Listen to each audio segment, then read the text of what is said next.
প্রধানমন্ত্রীর পরামর্শ ছাড়া কোনো কাজ করতে পারেন না।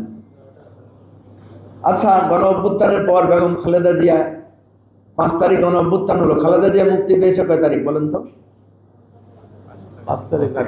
5 তারিখ রাত্রে তো ওনার মুক্তির অর্ডারে স্বাক্ষর করেছেন রাষ্ট্রপতি।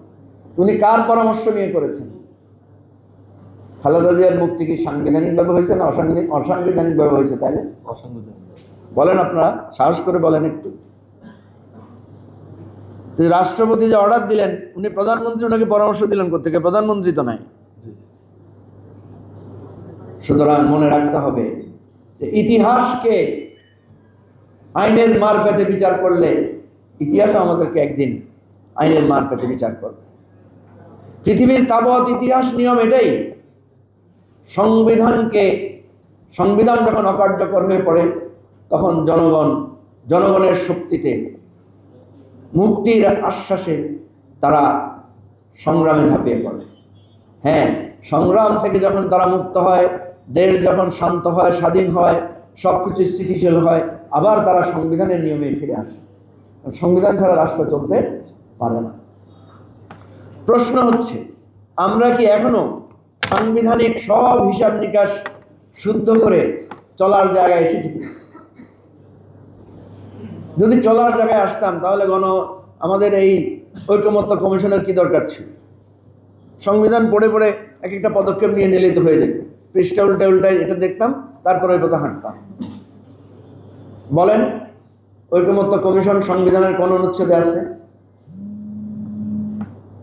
নাই বলেই তো আমাদের গণভোটের প্রয়োজন হয়েছে, নাই বলেই তো ঐকমত্য কমিশনের প্রয়োজন হয়েছে, নাই বলেই তো প্রফেসর ইউনূসকে এনে একটা অন্তর্বর্তীকালীন সরকার গঠন করতে হয়েছে।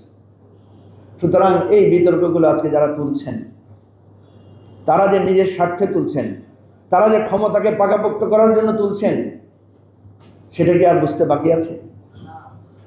আচ্ছা, ক্ষমতা যদি পাকাপোক্ত করতে পারেন অসুবিধা নাই, কিন্তু ক্ষমতা তো পাকাপোক্ত করতে পারবেন না।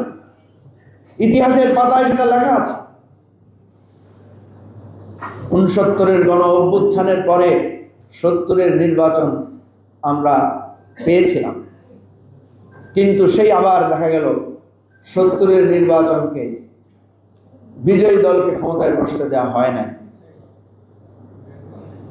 সেখানে সংবিধান মানা হয়েছে, নিয়ম নীতি মানা হয়েছে? হয় না। ফলে মুক্তিযুদ্ধ অনিবার্য হয়েছে। এই ইতিহাসগুলো ভুলে গেলে চলবে না।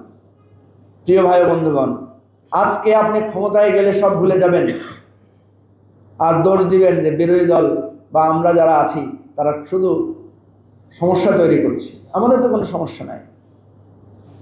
আপনারা 31 দফায় যে কথাগুলো বিধৃত করেছেন, সেগুলোই গণ অভ্যুত্থানের আকাঙ্ক্ষা, সেগুলোই আমরা ঐকমত্য কমিশনে আলোচনা করেছি। সুতরাং এখনো সময় আছে, আসুন আমরা সমঝোতার টেবিলে বসি, আলোচনা করি কি সমস্যা। আপনারাই তো দ্বিকক্ষ বিশিষ্ট সংসদের কথা বলেছেন। দ্বিকক্ষ বিশিষ্ট সংসদ আমাদের সংবিধানের মৌলিক চরিত্রের পরিপন্থী, ফলে সংবিধান সংশোধন অনিবার্য। আপনারা জানেন, সংবিধান সংসদ মৌলিক চরিত্র পরিবর্তন করতে পারে না। 1991 সালে সংবিধানের মৌলিক চরিত্র ছিল রাষ্ট্রপতি শাসিত শাসন। সেইটাকে যখন সংসদ পরিবর্তন করে সংসদীয় ব্যবস্থায় উপনীত হয়েছে, তখন গণভোট দিতে হয়েছে, জনগণের সম্মতি দিতে হয়েছে। এবারও সংবিধানের মৌলিক চরিত্র পরিবর্তনের প্রশ্ন এসেছে বেশ কয়েকটি ইস্যুতে। সেজন্যই তো আমরা গণভোটে গিয়েছি। বিএনপি গণভোটের জন্য সম্মত হয়েছে।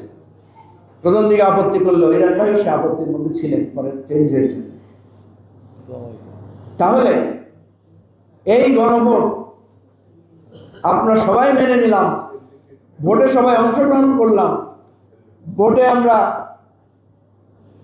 হ্যাঁ ভোটের পক্ষে সবাই প্রকাশ্যে প্রচারণা চালালাম। কেউ ভিতরে ভিতরে না ভোটের প্রচারণা চালিয়েছেন, সেটা আমাদের চোখে ধরা পড়েছে।